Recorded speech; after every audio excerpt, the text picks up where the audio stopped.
عورت کی آواز کا پردہ ہے۔ اب دیکھیے کس حد تک نماز میں اس وقت عورتیں بھی شریک ہوتی تھیں، اگرچہ حضور نے فرمایا مردوں کی صف بہترین سب سے آگے والی ہے اور سب سے بری صف سب سے پیچھے ہے، کیونکہ اس کے پیچھے پھر عورتوں کی صف ہوتی تھی، اور عورتوں کے لیے سب سے اچھی صف سب سے پچھلی والی ہے اور سب سے بری سب سے آگے والی ہے۔ سب سے آگے والوں کے سامنے پھر مرد ہوتے تھے، ان کی پشت ہوتی تھی۔ تو اسی طریقے سے اگر غلطی کی ہے تو مرد جو ہے کہے گا سبحان اللہ، امام سے غلطی ہو گئی ہے، مرد کیا کہے گا؟ سبحان اللہ۔ عورت کیا کرے گی؟ اپنے ایک ہاتھ کے پشت پر اپنا ہاتھ مارے گی، اپنی آواز نہیں نکالنی، آواز کا پردہ۔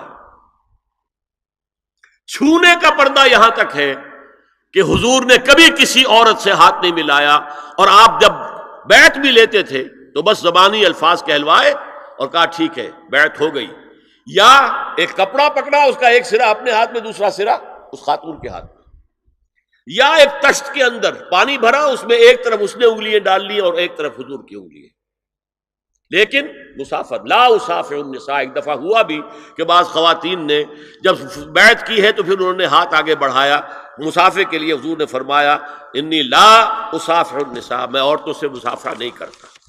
اسلام میں پردے کتنے ہوئے؟ پہلا پردہ 4 دیواری، گھروں میں رہو، یہ پہلا پردہ ہے۔ جیسے ڈیفنس لائنز ہوتی ہے نا فوج کی، یہ فرسٹ ڈیفنس لائن، سیکنڈ ہے، تھرڈ ہے، پہلی کو عبور کر کے کوئی آ جائے تو سیکنڈ ہے، سیکنڈ سے گزرے تو پہلا پردہ 4 دیواری، اس میں محرم آئے گا۔ اب دیکھیے اسی پر ہماری تہذیب استوار ہوئی، اسی پر ہمارا آرکیٹیکچر بنا، گھر ایسے بنے کہ مردانہ علیحدہ زنانہ علیحدہ، چھوٹا آدمی ہے تب بھی بیٹھک علیحدہ، بیٹھک باہر سے کھلے گی اور پھر ڈیوڑی سے ہو کر پھر گھر کے اندر جائیں گے، مرد آئیں گے تو یہاں بیٹھیں گے، اندر نہیں جائیں گے، اندر تو صرف وہی جائیں گے جو محرم ہے، ابدی محرم۔ دوسرا پردہ ستر، گھر کے اندر جو محرم آ گئے ہیں ان کے سامنے چہرہ تو کھلے گا، باقی جسم کا کوئی حصہ بھائی بہن کا نہیں دیکھ سکتا، اور باپ بیٹی کا نہیں دیکھ سکتا، بیٹا ماں کا نہیں دیکھ سکتا۔ یہ ستر،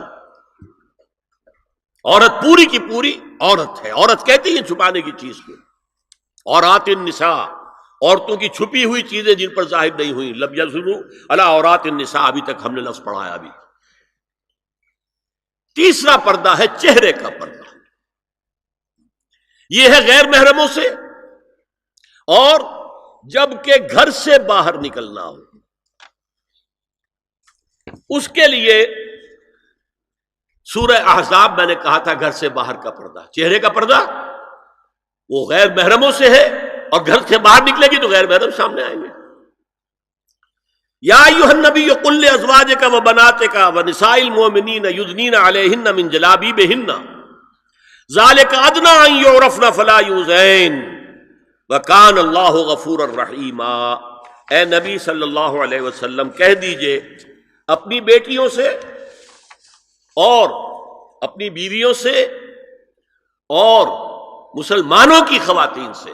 اب دیکھیے یہ سورہ احزاب ہی میں ہو رہا ہے، شروع میں یا نساء نبی سے بات چلی، استیزان بھی صرف نبی کے گھر میں داخل نہ ہو اذن کے بغیر، آگے چل کر سورہ احزاب ہی میں عام بھی کر دیا، قل لازواجک وبناتک ونساء المؤمنین، کہہ دیجئے اپنی بیویوں سے، اپنی بیٹیوں سے اور اہل ایمان کی خواتین سے، یدنین علیہن من جلابیبہن، کہ وہ اپنے چہروں کے اوپر اپنی جلباب کو لٹکا لیا کریں، چہرہ چھپ جائے۔ اب اس کی تفسیر میں چاہتا ہوں کہ آپ کو جو مختلف مفسرین نے کی ہے وہ آپ کے سامنے میں رکھوں۔ حضرت عبداللہ ابن عباس نے اس آیت کی جو وضاحت فرمائی ہے اسے حافظ ابن کثیر نے اپنی تفسیر میں اس طرح نقل کیا ہے، اللہ نے مسلمان عورتوں کو حکم دیا ہے کہ جب وہ کسی کام کے لیے گھروں سے نکلیں تو اپنی چادروں کے پلو اوپر سے ڈال کر اپنا منہ چھپا لیں اور صرف ایک آنکھ کھلی رکھیں، دونوں آنکھیں بھی غلط ہیں۔ ہمارے ہاں برقع کیوں بنا تھا؟ دیکھیے چادر میں عورت لپٹی ہوگی، اس کا ہاتھ جو ہے اس چادر کو سنبھالنے میں آکوپائی ہو جائے گا۔ برقع ضرورت کی ایجاد ہے جو ہوا ہے، اور اس کے آگے آپ کو معلوم ہے پچھلے برقعوں میں جالیاں لگی ہوتی تھی کہ نگاہوں سے بھی براہ راست سامنا نہ ہو۔ اور یہ میں نے اپنی آنکھوں سے دیکھا، انقلاب ایران کے بعد جو حاجی آئے ایران سے، ان کو جو میں نے دیکھا ہے، اس طرح چادر میں ملبوس عورتیں ہوتی تھی، لمبی سی چادر، ایک ہاتھ سے اس کو اس طرح پکڑا ہوا ہے اور صرف ایک آنکھ کھلی ہے، دوسری نہیں۔ میں نے شروع میں کہا تھا ہمارے نزدیک اسلام دین ہے، صرف مذہب نہیں۔ اسلام قرآن اور سنت دونوں پر مبنی ہے، صرف قرآن پر نہیں۔ اسی میں ایک اضافہ کیجئے اس بات کا کہ حضور نے کئی حضرات سے یہ کہا، کہیں وہ رشتہ کر رہے تھے، کہ آپ نے ایک نظر دیکھ لیا ہے۔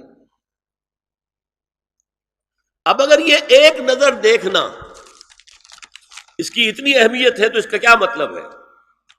اگر تو صورتحال یہ ہوتی کہ ہر وقت چہرہ کھلا ہے، آ رہے جا رہے، تو ایک نظر دیکھنے کی کیا ضرورت ہے؟ وہ تو دیکھا دکھایا ہے۔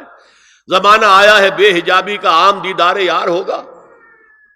سکوت تھا پردہ دار جس کا، وہ راز اب آشکار ہوگا۔ تو ظاہر بات ہے وہاں پردہ ہو گیا تھا، تبھی تو تھا نا کہ ایک نظر دیکھ لو۔ آپ نے پوچھا ایک صحابی سے کہ رشتہ کہاں کیا؟ وہاں کیا ہے، تم نے ایک نظر دیکھ لیا ہے؟ اس خاندان کی آنکھوں میں کچھ نقص ہوتا ہے، دیکھ لو، بس ایک نظر دیکھنا ہے، اس کی اجازت۔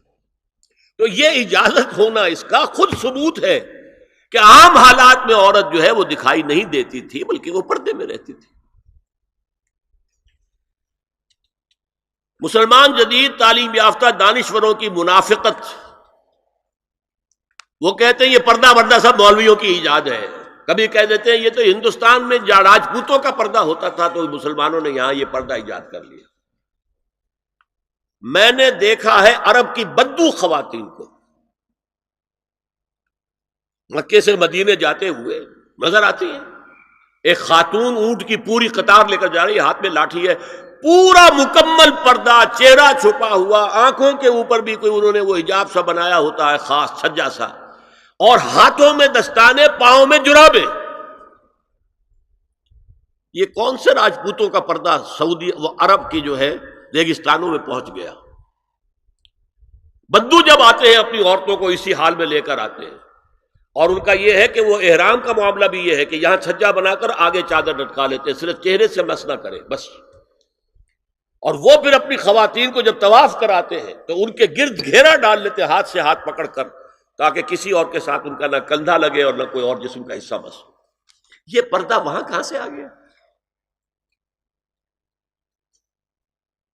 سر سید کا واقعہ تو میں آپ کو بتا چکا ہوں۔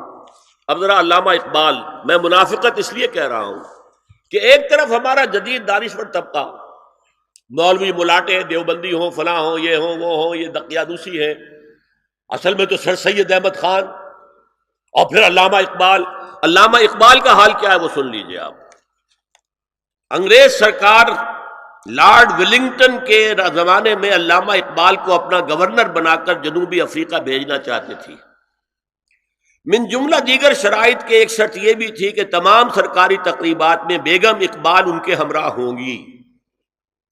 علامہ اقبال نے یہ کہہ کر اس پیشکش کو ٹھکرا دیا، بے شک میں گناہ گار مسلمان ہوں اور اعمال کے اعتبار سے مجھ سے بہت سی کوتاہیاں سرزد ہوتی ہیں، تاہم میں اتنا بے غیرت نہیں ہوں کہ محض ایک سرکاری عہدے کی خاطر اپنی بیوی کو بے پردہ کر دوں۔